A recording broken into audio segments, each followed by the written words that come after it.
everyone, once again! Apparently one of you wanted me to do MACCADAM'S Oil House, which I'm not against.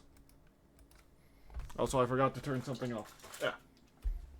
Also, apparently I did not realize they released the original DSX on PlayStation.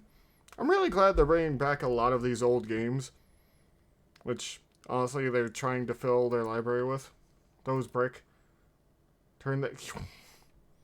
I dodged the brick. Why are you throwing bricks? Why? What reason do you have? Anyway. I paid so much money for applications. Also, I sent a video about the new Dark Tide thing. I don't remember seeing it. I'll be honest. But we have a lot of videos to go through. We also have a few from Rubik's Raptor and whatnot. Anyway, let's go through this and learn about MACCADAM'S. So here. No, you can't steal from me. I don't got no money. Even Transformers like a refreshing drink now and then. Don't they drink and this Energon? week, Patreon supporter Jolene Blake, aka Broadside, has requested the basics on the most famous bar on Cybertron, MACCADAM'S Old Oil House. Located in the city of Iacon, MACCADAM'S is neutral ground in the Transformers war. Oh, interesting. Whether Autobot or Decepticon, any bot who can pay is welcome to stay and enjoy a quart of oil or a cube of Energon. Of course, allowing different factions to mix does sometimes have volatile results, but generally customers try to keep their heads down and just enjoy their drinks, as the bar's mysterious owner takes a dim view of fighting in his establishment. Oh. MACCADAM'S Old Oil House was created in 1986 Wait, it goes back by that writer far? Simon Furman for the Transformers comic published in the United Kingdom by Marvel. The bar was introduced in issue 82 of the series as an underground speakeasy on Decepticon-controlled Cybertron, where bots of any affiliation could come to drown their sorrows in black market booze. The story featured the bar's musical entertainer, a Transformer who turned into a piano, being beaten up by a Decepticon bully named Fang, until the Autobot wrecker Twin Twist stepped in to give Fang a taste of his own medicine. Oh, who broke his legs? The bar reappeared in just one more story in the comic, in 1989's issue number 240, by which time... So this has basically existed forever in the Transformers universe, and I have never heard about this at all. Well, at least in the comics, as far as I've seen. That's very interesting, honestly. I always like learning about concepts that I don't remember ever seeing around here. Its neutral status had collapsed. I am going to commit great crime! Decepticons. Oh god, Visiting Chrono's the bar here. in disguise to meet an informant, Autobot Quickswitch wrecked the joint while fending off an attack by the metal-munching aliens, the MACCADAM'S. The MACCADAM'S. There. Oh, metal cannibals, I get it. Yeah. What? Drop it. Are you talking with your cat? If you want up here, you just say. Chrono's fighting with his cat again. Yeah. Hello? Hello? Yes, Chrono's here, There it everyone. Hi.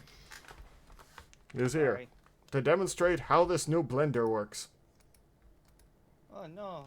But I have my cat with me. You ain't Okay, the cat. cat. Alright, fine. The cat can live. Okay.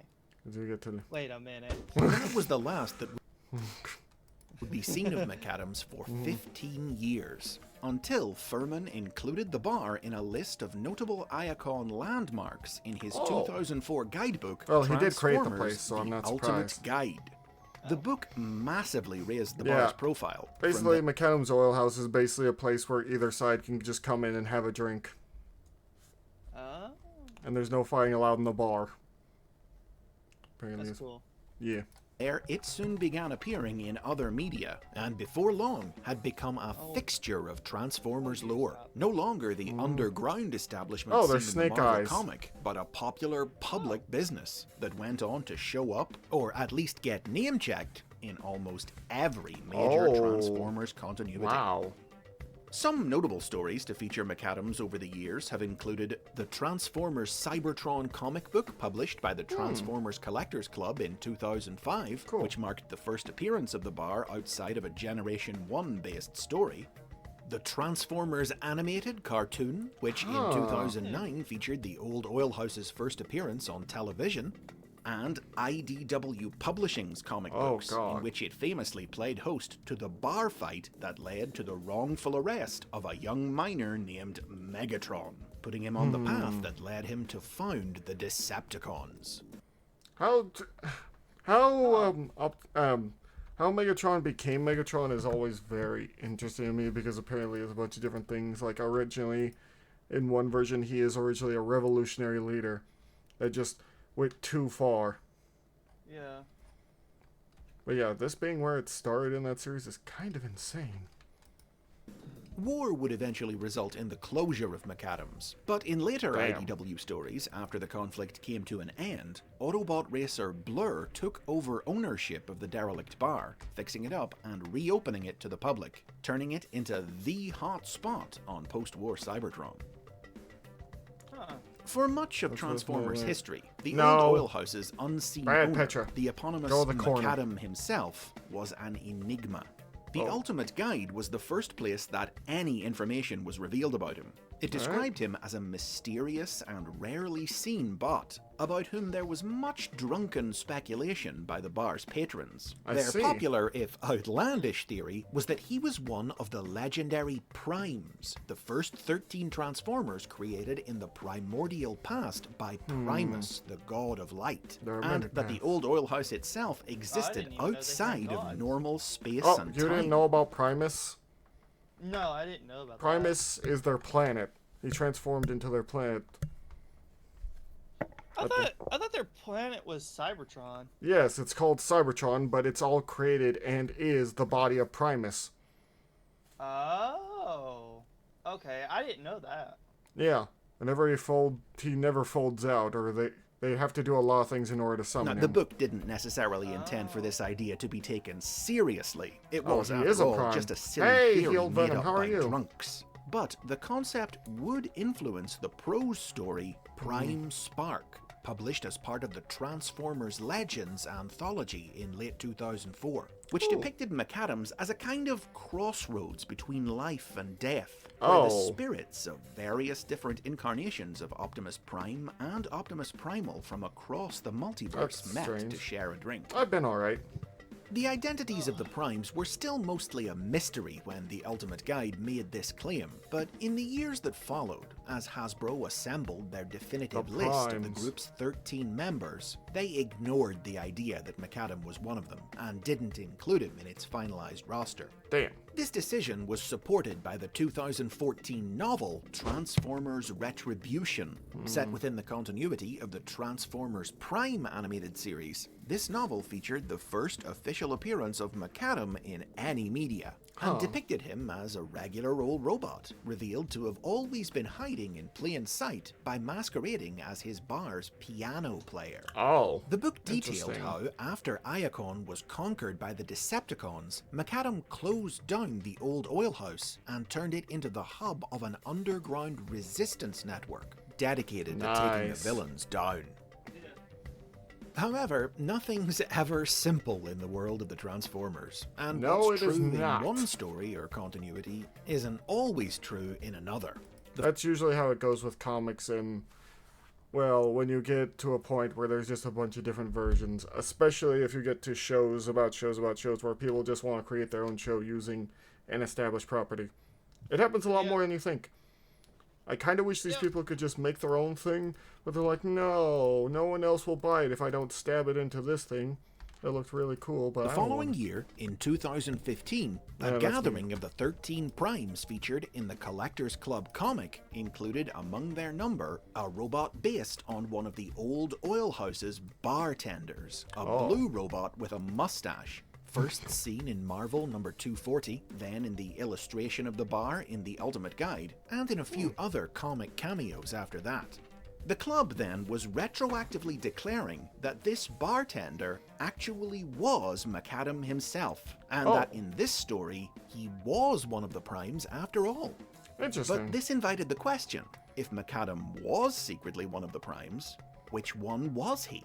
Well, the same year, I was a contributor to the club's online Q&A column, Ask Vector Prime, and in one of the entries that I helped to write for it, I suggested a possible answer. McAdam might be Alchemist Prime. Oh. Alchemist Prime was the 6th of the 13 primes created by Primus.